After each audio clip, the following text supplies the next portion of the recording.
BBC, a simple acronym, a multitude of meanings, and a familiar friend to browse the histories across the globe. Okay, let's narrow things down then, and focus on the British Broadcasting Service, and that one time they accidentally broadcasted a meticulously grilled and unsuspecting interviewee live on air. I'm Forgotten Legends, and this is the story of Guy Goma, the right man for the wrong job. The year is 2006. It's Monday the 8th of May, and Guy Goma is out to find himself a new job. A Congolese-French business studies graduate from Brazzaville in the Republic of the Congo. Guy's feeling confident in his newfound skill sets. Having managed to snag an interview at the BBC television centre in West London, he approaches the building. Stepping inside, he signs in, and the receptionist asks him to sit down. He tidies his tie and arranges his paperwork. But something is amiss. Little does Guy know that he's about to go live before an entire nation.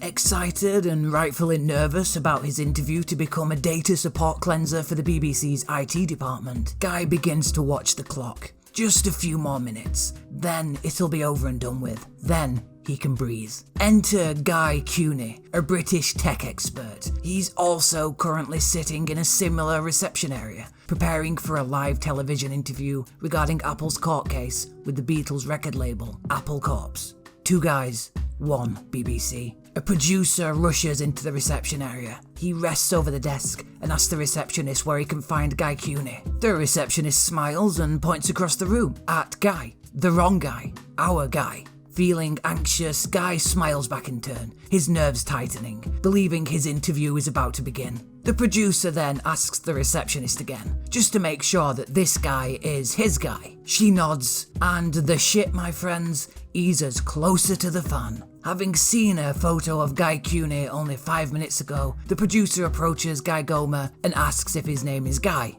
It's worth keeping in mind at this point that Guy Goma is very much white. Guy nods and says yes, having heard his first name spoken aloud. Close enough, the producer thinks.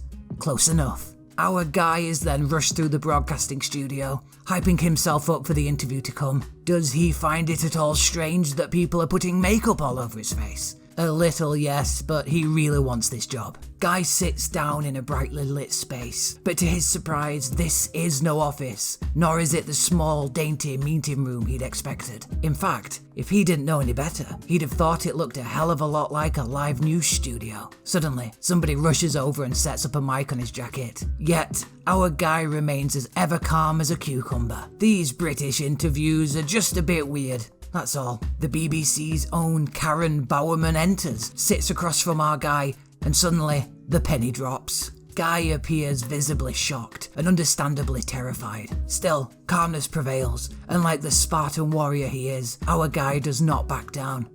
No. He buckles in and fakes his way through the interview as best he can. Well, Guy Goma is the editor of the technology website News Wireless. Hello, good morning to you. Good morning. Were you surprised by this verdict today? I'm very surprised to see this verdict to come on me, because I was not expecting that. While definitely no tech expert, Guy knew enough about downloading and cybercafes to feign his way through credible answers. Now more people will be downloading online. Actually, if you can go everywhere, you're gonna see a lot of people downloading to the internet and the website, everything they want. But I think it's much better for the development and to improve people. Meanwhile, Guy Goma is sitting in the other reception area, watching our Guy being interviewed on a screen, wondering whether or not the Matrix really does exist. 20 minutes later, a very confused Guy finally gets his actual job interview. And you know what? He doesn't even get the f***ing job.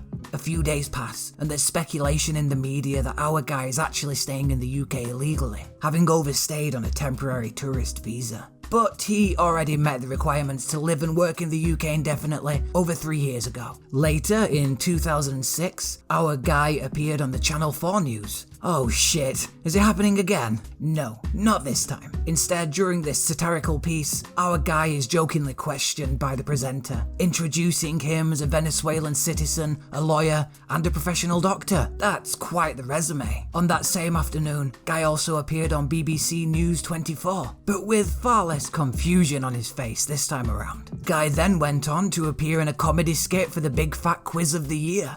And sadly, that's about all for our Guy, an unfortunate interviewee and a legend in his own unique right. I've been Forgotten Legends, and until next time, take care.